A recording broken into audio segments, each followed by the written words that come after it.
All right, first speaker, Kenna Groat. She will be discussing psychogenic non-epileptic seizures, also known as PNES. Kenna is a dog lover and a cheese enthusiast with degrees in biology, including and counseling psychology. During her graduate studies, her years of experience as an EEG technologist gave her a unique insight into the struggles of patients presenting with both epileptic and psychogenic non-epileptic seizures. The latter became the focus of her graduate studies, and she is now the only counselor in the Pacific Northwest listed on the PNES referral site who specializes in the therapeutic treatment of patients with a PNES diagnosis. Please welcome Kenna.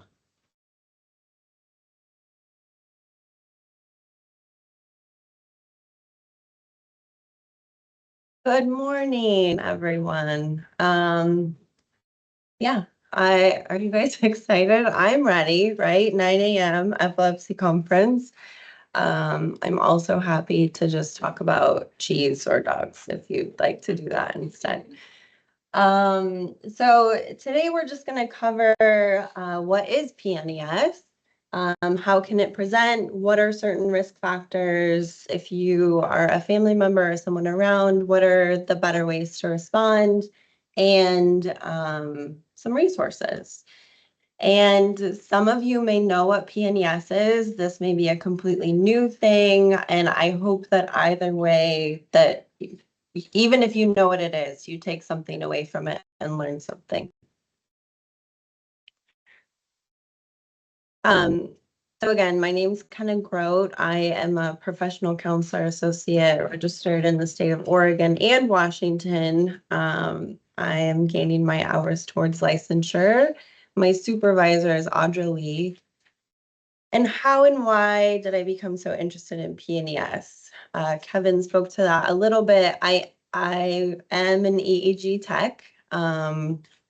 So I still am an EEG tech. Normally I work Saturdays, so it was a little bit strange coming here this morning, not wearing my scrubs and putting makeup on. So I may have done an EEG on some of you if you have come to Providence for an EEG, but that was also where I became familiar with psychogenic non-epileptic seizures. And it's something that I see almost every day in my role as an EEG tech. And just knowing that this particular demographic of patients doesn't get a lot of attention and wanting to give them some of that attention and be a provider that doctors feel confident in referring to. So something to remember as we talk in this presentation today is that there are rarely absolutes in neurology and psychology. PNES is a really challenging diagnosis because there can be so much overlap with epilepsy. Presentation can look really similar. It can be a really confusing diagnosis and a challenging diagnosis. So I may talk about some things, and if you do have an epilepsy diagnosis, you may experience some similar symptoms, and that doesn't mean that you have PNES instead. So if you are a black and white thinker, I wouldn't recommend getting into neurology and psychology as a field because there's just a lot of gray area where there's, studying for my EEG boards, I remember it was, sometimes this can be this, not always, like very challenging. So I just want you to keep that in mind as we move forward. So what is PNES?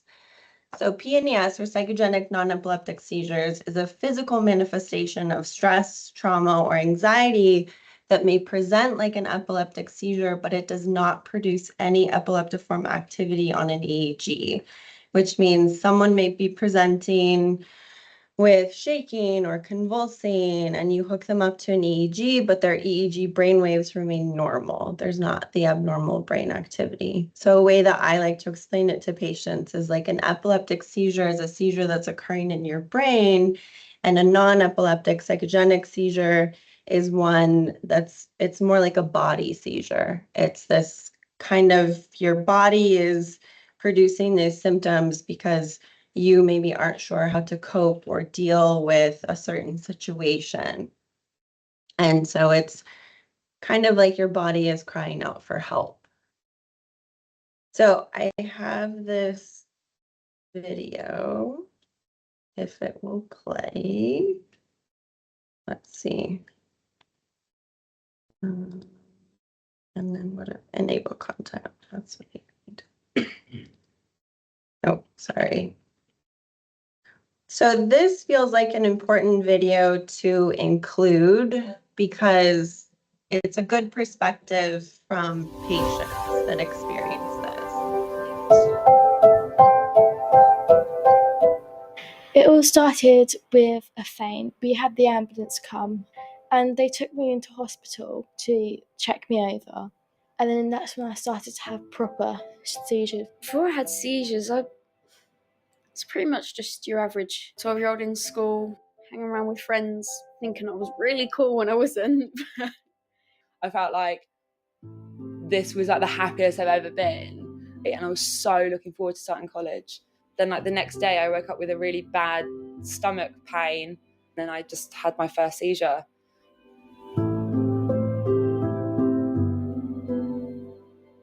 The first time I ever heard of NEAD was when I was diagnosed. I was like, what? What is this? Never heard of that before. There isn't medicine you can take when you're better. It's to do with your feelings. It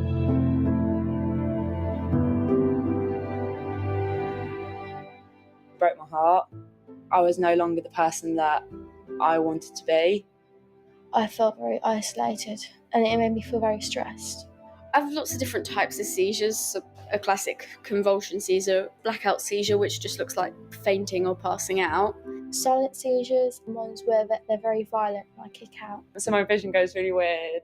It goes really dark and slightly pixelated. You know when you're underwater and you can hear people above you, and then eventually you start hearing this like Molly, Molly, and you're like, what's happening? My attendance at school is fairly poor. I wasn't allowed to get on trains or anything on my own or be on my own. And because I was becoming a teenager, my friends were being more independent. I felt isolated. It does frustrate me sometimes where I haven't been able to go out with my friends because I'm like having a bad day with the seizures or something. My mum would always be phoning me and texting me saying, are you okay? I didn't want her there. You know, I wanted her to leave me alone like a normal teenager.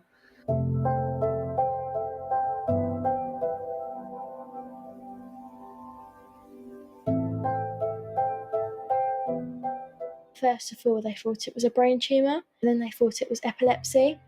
And I was having seizures upon seizures. One day I had 93. My consultant put his hands up and said, I don't know how to help you. And then that's when I came here to St Thomas's at the Evelina. And my life changed. I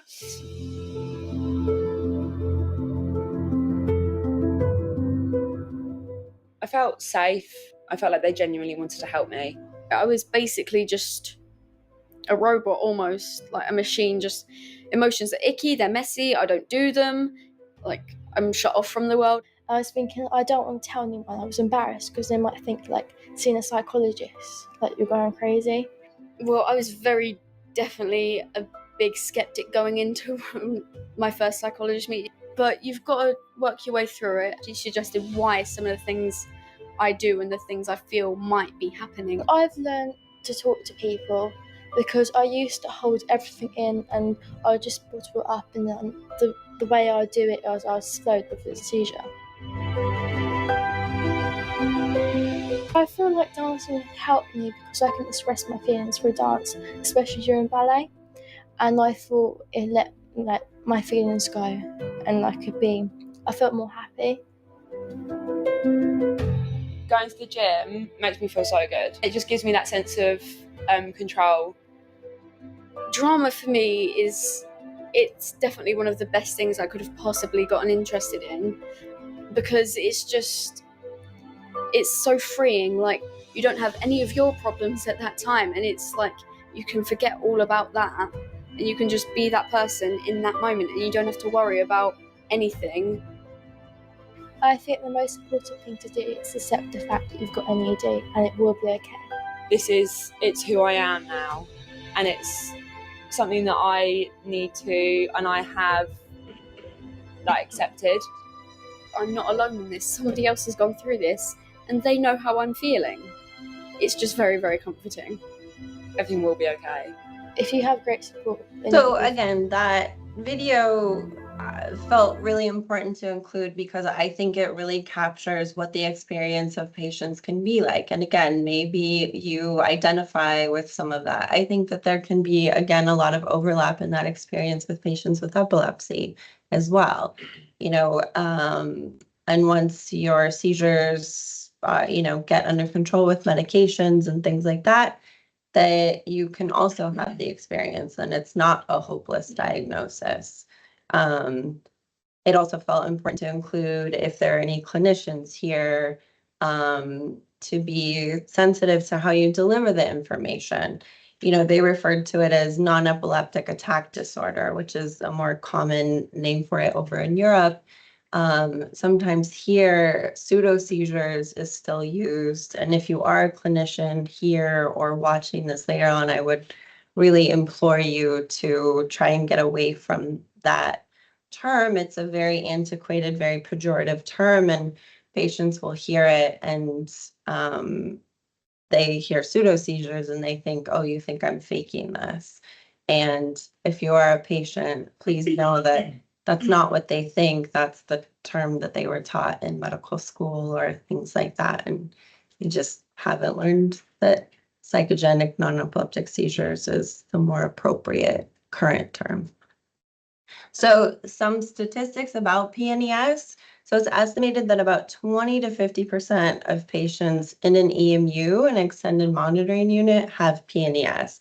I'm sure some of you have had an EMU stay, and that's, where you're admitted and you're hooked up to EEG for at least a couple of days to kind of monitor your seizure activity. About 1 in 8 new patients referred to an epilepsy clinic are ultimately diagnosed with PNES. When I was writing my thesis and I came across this statistic, on average, it can take a patient with PNES up to 7 years to receive an accurate diagnosis. At the time, this particular paper, it was written in 2004. So I was like, oh, that seems kind of maybe antiquated. And I reached out to one of the epileptologists that I work with, and he was like, yeah, it's not that different, really.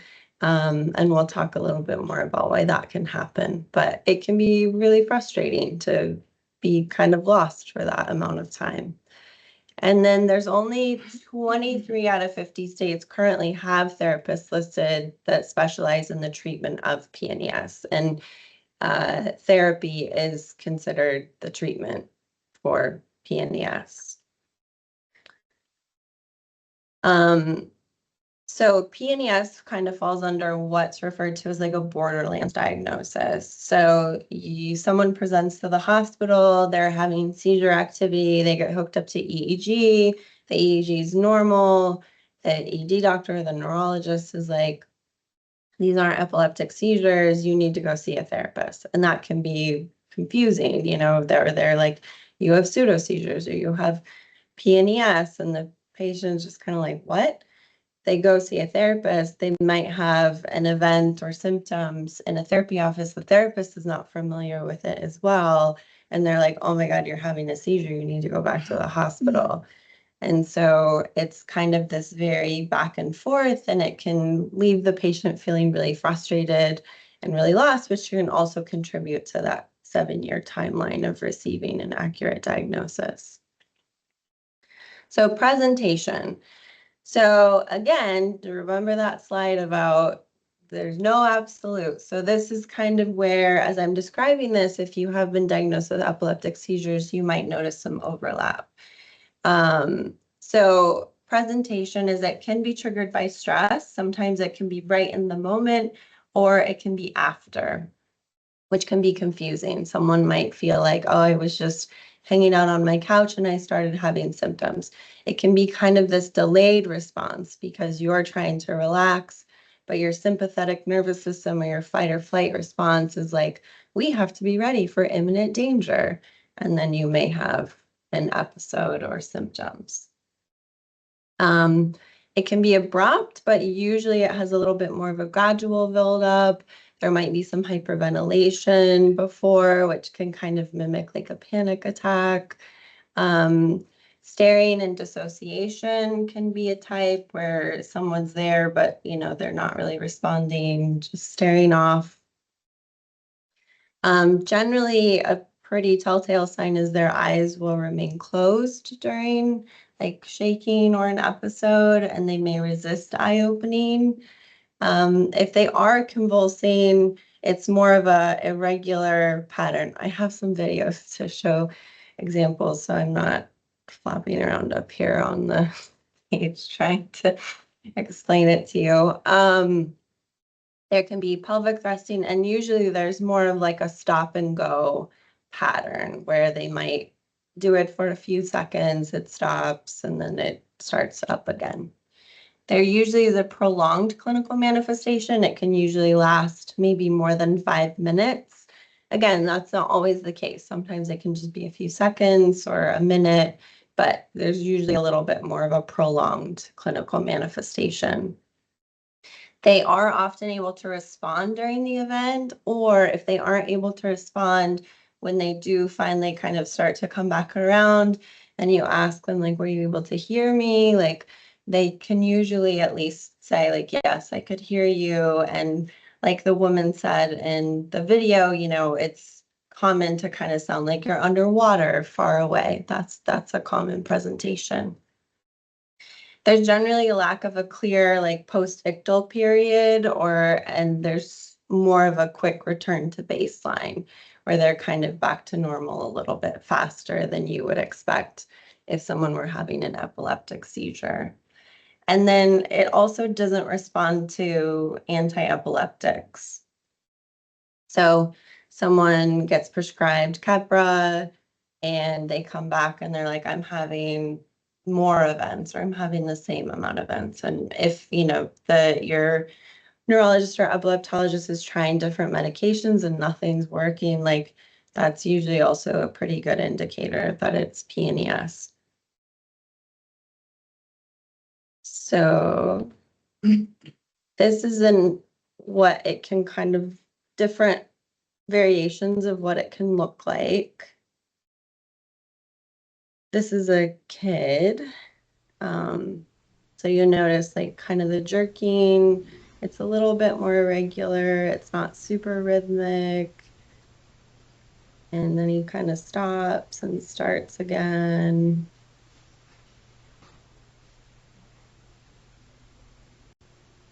More of the jerking and starting and stopping.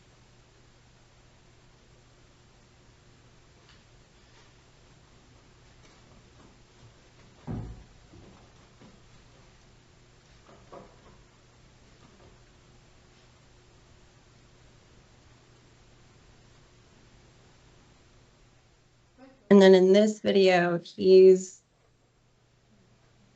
you'll notice when he falls, he kind of catches himself. There's also kind of, generally more inclined to protect themselves, to not hurt themselves during the event.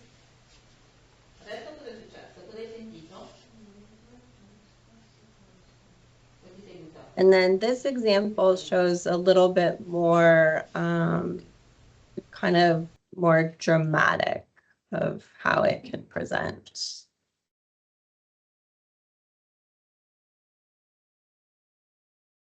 A seizure and epilepsy are words that usually go hand in hand. If someone is convulsing, it's easy to assume he or she must have epilepsy. But there's another type of seizure called non-epileptic, and telling the two apart is proving to be a challenging task for neurologists because oftentimes the two can look identical. Well, the key difference is that epileptic seizures are caused by abnormal electrical activity in the brain, whereas this activity is not found in non-epileptic seizures. Dr. Marcus Roiber says non-epileptic seizures are often caused by a psychiatric issue, and some people have both epileptic and non-epileptic seizures. Not identifying the difference is leading to the wrong diagnosis and treatment. A big danger is seizure medications. What you're trying to do is stop the epileptic discharges. But with no seizure activity to stop, the drug instead works like a sedative. It can lead to people being intubated on intensive care units because they've been given so much medication they stop breathing. The other crucial reason for getting the right diagnosis is to help people without epilepsy understand why they would convulse, stare, or do other unusual behaviors. Many medical professionals use the term psychogenic non-epileptic seizures because the root cause is considered psychiatric.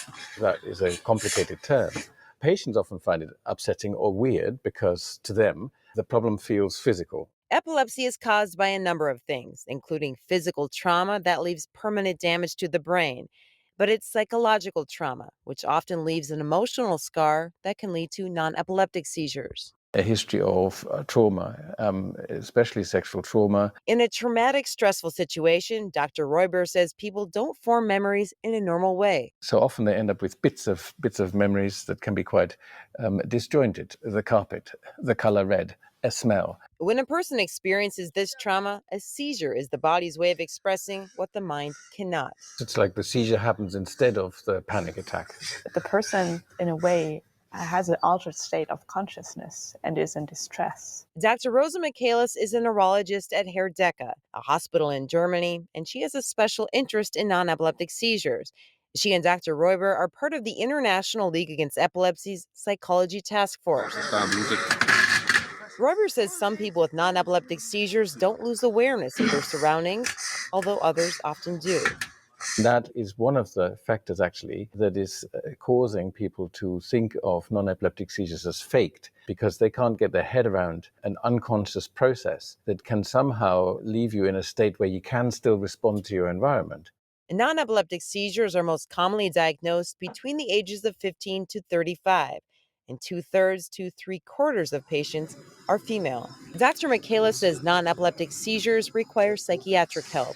That makes it ever more important for people with uncontrollable seizures to see an epilepsy specialist with expertise in EEG. If epilepsy is ruled out, she says a referral to a psychiatrist should be the next step. It's actually crucial that the person explaining the model to them accepts that it is psychological, but it is unconscious. With the right treatment, Roiber says patients can overcome these non-epileptic seizures. He sees the success stories in his hospital. We've got evidence that about 50% of patients will become seizure-free in the long term, and more importantly, about 90% get significantly better. Yeah, so again, there is hope. And I think that that's the really important thing that they highlighted several times. Like, it's really, really hard to understand that this is coming from your unconscious. It's not something that you have control over. No one is faking their symptoms. No one is pretending. Like, this is just your body's way. I use like the boiling pot, right? Like the boiling pot, the heat just keeps gradually getting turned up, whether that's continued stress or anxiety or triggers for your trauma.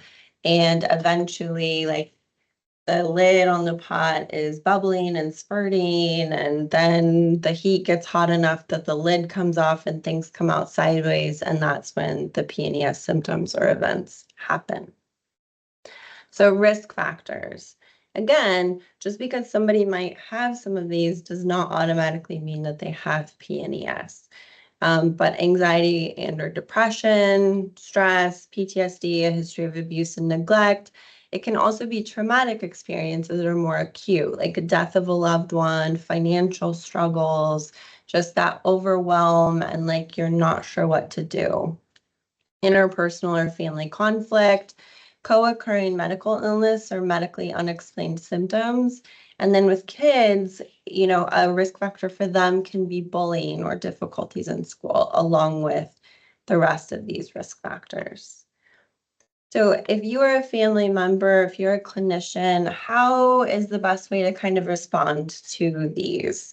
So you want to make sure that the person is safe physically and that they feel safe. Like, and again, they might not be able to respond, but they might be able to nod or make a noise, something to indicate. But try to get them so they're laying down on a bed or the floor, maybe sitting in the chair, and just let them know, like, I'm still here with you.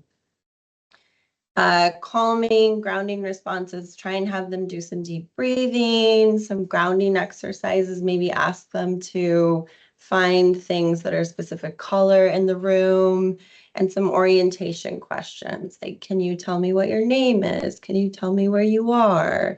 What's the date? Things like that. You also want to remain calm yourself. It's not helpful if you're like, oh my God, I'm having a seizure. That doesn't make anything better. So try to remain calm yourself as well. And in that regard as well, a lot of my clients tell me, like, it's not helpful when their family members or people around them make a bigger deal about what's happening. That just kind of makes things worse. It's drawing a lot of attention to it, and you want to kind of avoid drawing too much attention. You don't want to make them feel abandoned or like, oh, you're having the seizure, like I can't deal with you. But you also don't want it to manifest then also into these unconscious secondary gains of like, oh, I got a lot of attention if this happens. And you want to be prudent about calling emergency response. Like, once a diagnosis has been established and the person is not hurting themselves, you don't want to call EMS every time that they're having one of these episodes. These are some really good resources. The non-epilepticseizures.com website is ran by Dr. Lorna Myers. She's a very prominent researcher and advocate for PNES in New York. And she runs the website, and the website has a lot of really great resources, referrals, sites, articles, books, blogs, things like that. There's also a Facebook group. She's also written a book, Psychogenic Non-Epileptic Seizures, a Guide. It's on Amazon. It's a really approachable book, really easy to read for patients, family members, but it can help kind of explain more. And then also, she just put out a new book with Dr. Julia Doss, who specializes in peds, and it's called the Psychogenic Non-Epileptic Seizures Pocket Book, also available on Amazon. I promise that this is not being endorsed by Dr. Lorna Myers. She's just a really strong advocate for the disorder. For kids, the Pediatric Psychogenic Non-Epileptic Seizures Treatment Guide, that's really good. And also for kids, the Teen FND Academy, that has some really good resources. If you need some good, like, sleepy time reading material, my thesis is available online. And I speak about incorporating depth psychology into kind of the standard model of CBT. Depth psychology focuses on the unconscious and how our unconscious presents itself into consciousness. And so I incorporate depth psychology into my work with clients. So thank you all